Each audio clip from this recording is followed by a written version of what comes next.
देखिए हमारा next topic है इक्वालिटी ऑफ मैट्रिसेस। यानी दो मैट्रिक्स इक्वल कब हो सकते हैं। ठीक है, बिल्कुल बेसिक टॉपिक है, कोई इसमें हार्ड एंड वो नहीं है। ठीक है, दो मैट्रिक्स इक्वल कब हो सकते हैं, बड़ी सिंपल सी बात है। तो देखिए टू मैट्रिक्स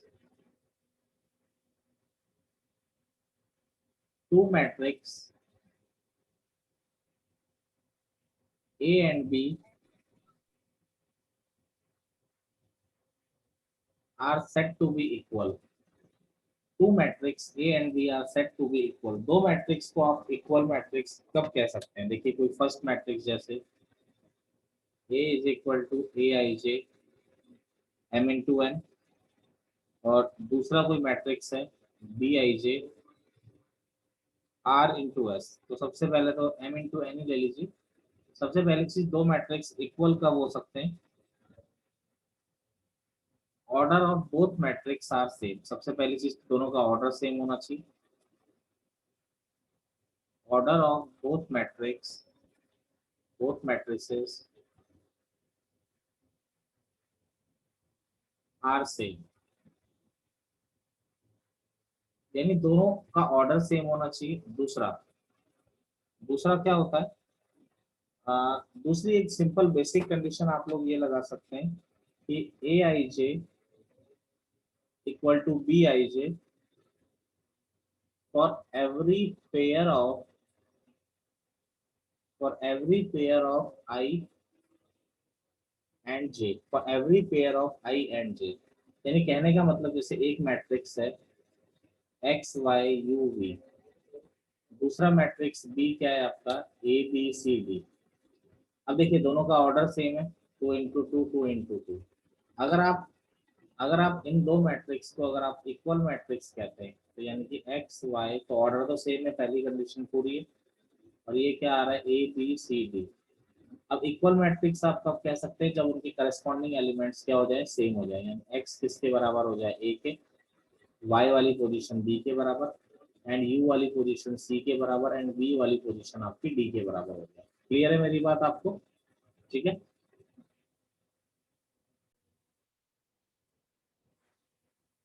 देखिए क्वेश्चन है हमारा,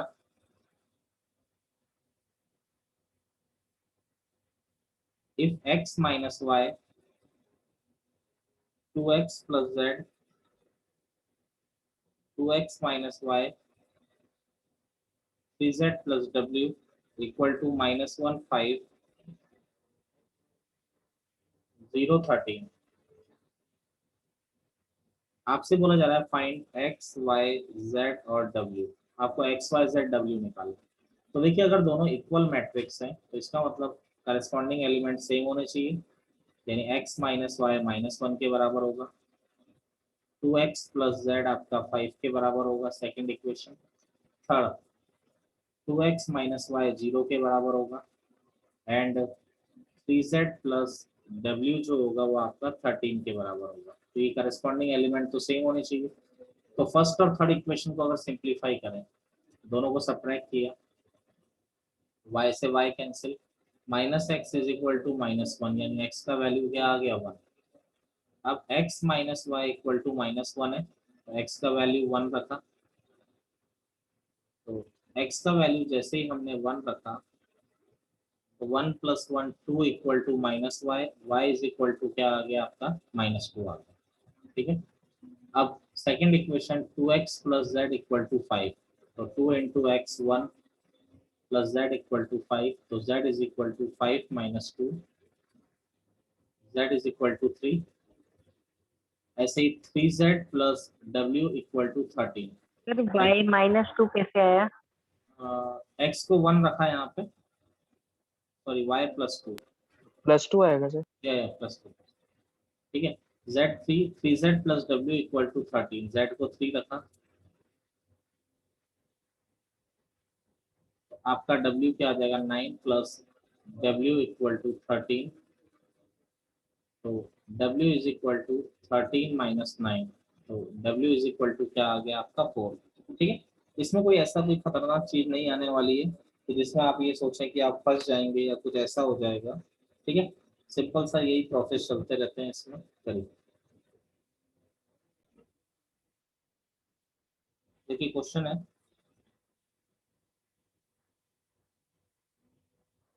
addition of matrices.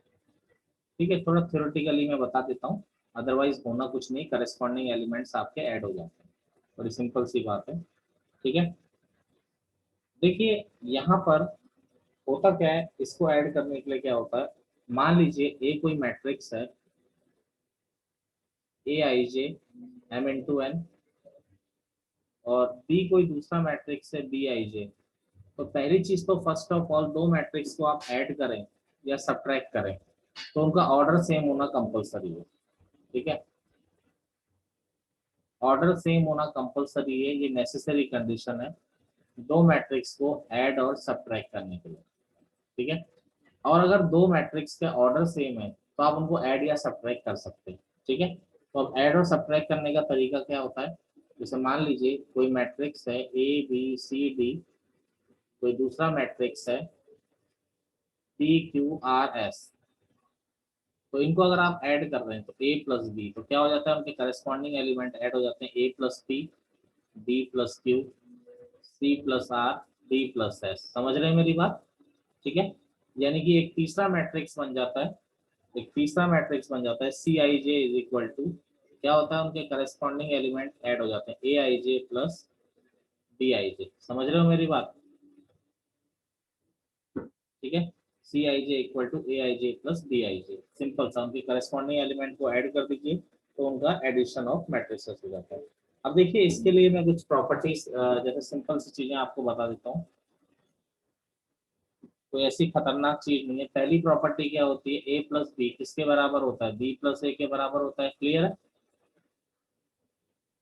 A plus null matrix equal to null matrix plus A is equal to A. Clear है ये बात? नल मैट्रिक्स यानी कैसा मैट्रिक्स होता है जिसके सारे element zero zero zero zero. Zero.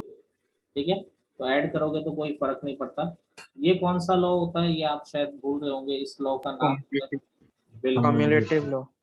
बिल्कुल कम्यूटेटिव लॉ, यानी कम्यूटेटिव लॉ को फॉलो करता है। एक A plus B plus C is equal to A plus B plus C, इसको भी फॉलो करेगा। ये कौन सा लॉ होता है? Strip associate. बिल्कुल एसोसिएटिव लॉ होता है, इसको भी फॉलो करेगा। फोर्थ क्या हो जाएगा, एक मैट्रिक्स प्लस माइनस ए, तो आपका क्या मिल जाएगा, नल मैट्रिक्स मिल जाएगा। क्लियर है मेरी बात? अगला फिफ्थ, फिफ्थ क्या है, A plus B equal to A plus C, तो आप कैंसिलेशन लॉ अप्लाई कर सकते हैं, यानी आप क्या लिख सकते हैं, बी इज इक्वल टू सी लिख सकते हैं, यानी ये हो गया लेफ्ट कैंसिलेशन। लेफ्ट कैंसिलेशन क्यों कहा, क्योंकि लेफ्ट वाला एलिमेंट कट रहा है, लेफ्ट वाला मैट्रिक्स कट रहा है, इसलिए लेफ्ट कैंसिलेशन बोल रहे हैं। ऐसे ही अगर इस तरह से होता आपका B plus A is equal to C plus A, तो भी आपका क्या आता, बी इक्वल टू सी आता, लेकिन इसको क्या बोलते हैं हम लोग, राइट कैंसिलेशन लॉ बोलते हैं। समझ रहे हो मेरी बात? क्लियर? देखिए जैसे एक बेसिक क्वेश्चन मैं आपको करा रहा हूँ, ए मैट्रिक्स दिया हुआ है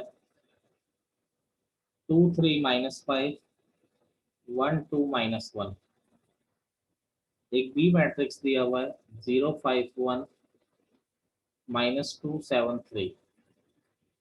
जैसे हमसे बोला जा रहा है find A plus B and A minus B, subtraction मैंने बताया नहीं है, लेकिन करस्पॉन्डिंग एलिमेंट को सब्ट्रैक्ट कर दो, वही होता है, कोई नया नहीं होता। चाहो तो मैं लिखा दूंगा। देखिए दो मैट्रिक्स को ऐड किया तो 2 3 -5 1 2 -1 प्लस बी क्या है 0 5 1 -2 7 3।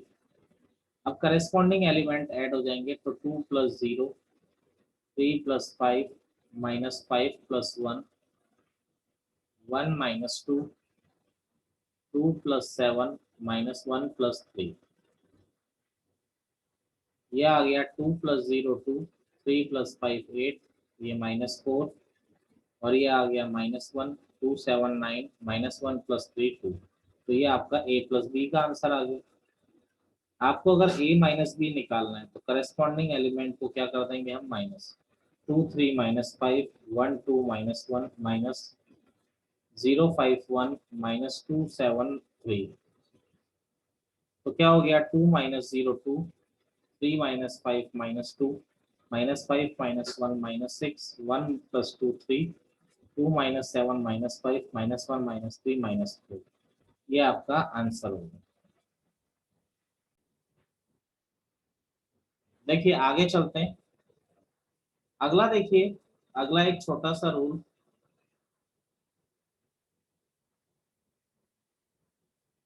Multiplication of matrix, multiplication of matrix by scalar, by a scalar. Scalar मतलब किसी कांस्टेंट से अगर किसी मैट्रिक्स को हम मल्टीप्लाई करते हैं तो क्या होता है, multiplication of matrix bye a scalar. तो यानी जैसे देखिए कोई मैट्रिक्स है, मान लीजिए कोई मैट्रिक्स अगर मैं ले लेता हूँ, कोई भी मैट्रिक्स अगर ले लें, ठीक है, जैसे उसको मैं किसी स्केलर क्वांटिटी से मल्टीप्लाई कर रहा हूँ, के से। जैसे कोई मैट्रिक्स है A B C X Y Z P Q R. तो देखिए अगर किसी स्केलर से किसी मैट्रिक्स को मल्टीप्लाई किया जाता है तो होता क्या है कि वो हर नंबर से मल्टीप्लाई हो जाता है। यानी ये जो होगा आपका हर किसी से मल्टीप्लाई हो जाएगा, के ए के बी के सी के एक्स के वाई के जेड के पी के क्यू और के आर। समझ रहे हो, हर नंबर से क्या हो जाएगा, ये मल्टीप्लाई हो जाएगा सीधा सीधा। यानी जैसे 2 है, किसी मैट्रिक्स को अगर हम मल्टीप्लाई कर रहे हैं 1 3 5 -1 0 2, तो ये जो 2 होगा हर मैट्रिक्स से मल्टीप्लाई हो जाएगा। यानी कि 2 इंटू जीरो, हर एलिमेंट से 2 into zero, 2 into zero zero, 2 into 1 2, 2 into 2 4, 2 into 1 2, 2 into 3 6, 2 into 5 10, 2 into -1 -2, 2 into 0 0, 2 into 2 4। आपका इस तरीके से सिंपल सा किसी स्केलर नंबर को अगर मल्टीप्लाई किया जाए तो ये कहानी बन जाती है। जैसे एक क्वेश्चन मैं आपको कराता हूँ इस पर। जैसे ए कोई मैट्रिक्स दे रखा है 2 -1 3 1 एंड बी कोई मैट्रिक्स दे रखा है 1 4 7 2। आपसे बोल रहा है फाइंड 3a - 2b। बड़ा सिंपल क्वेश्चन है। तो देखिए 3a, ए क्या है, 2 -1 3 1 -2, b कितना है 1 4 7 2। तो देखो 3 को अंदर मल्टीप्लाई किया तो 3 into 2 6, 3 into -1 -3, 3 into 3 9, 3 into 1 3, minus 2 से मल्टीप्लाई किया तो 2 इंटू 1 2, 2 इंटू 4 8, 2 इंटू 7 14, 2 इंटू 2 4। समझ गए मेरी बात। अब दो मैट्रिक्स को हम सब्ट्रैक्ट कर रहे हैं तो इनके करस्पॉन्डिंग एलिमेंट क्या हो जाएंगे आपके आपस में माइनस में। तो 6 -2 -3 -8 9 -14 और 3 -4। तो 6 -2 क्या हो जाएगा 4, ये हो जाएगा -11, 9 -14 हो जाएगा -5 और ये हो जाएगा -1। तो ये आपका आंसर हो गया। एनी प्रॉब्लम किसी को, sir anyone?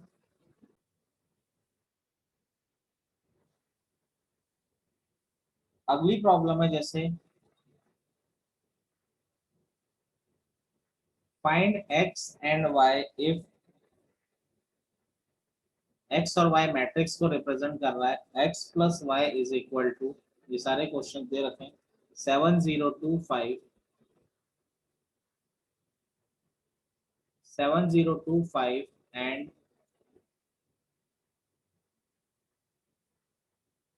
x minus y equal to 3 0 0 3। अब देखो जी x दो मैट्रिक्स का सम आपको दे रखा है, दो मैट्रिक्स को माइनस करके आपको दे रखा है। तो सबसे पहले x प्लस वाई, देखिए 7 0 2 5 और यहाँ है x माइनस वाई 3 0 0 3। अब बेटा अगर दोनों मैट्रिक्स को मैंने ऐड कर दिया, ठीक है, अब ऐसे क्या है, ऐसे काटना मत पेपर में, समझ आओ, जैसे ही तुमने काटा वैसे ही उसने तुम्हें 0 नंबर दिया। अगर कोई समझदार टीचर हुआ तो आप क्या करेंगे, x plus y plus x minus y, दोनों को ऐड किया 7025 प्लस 3003।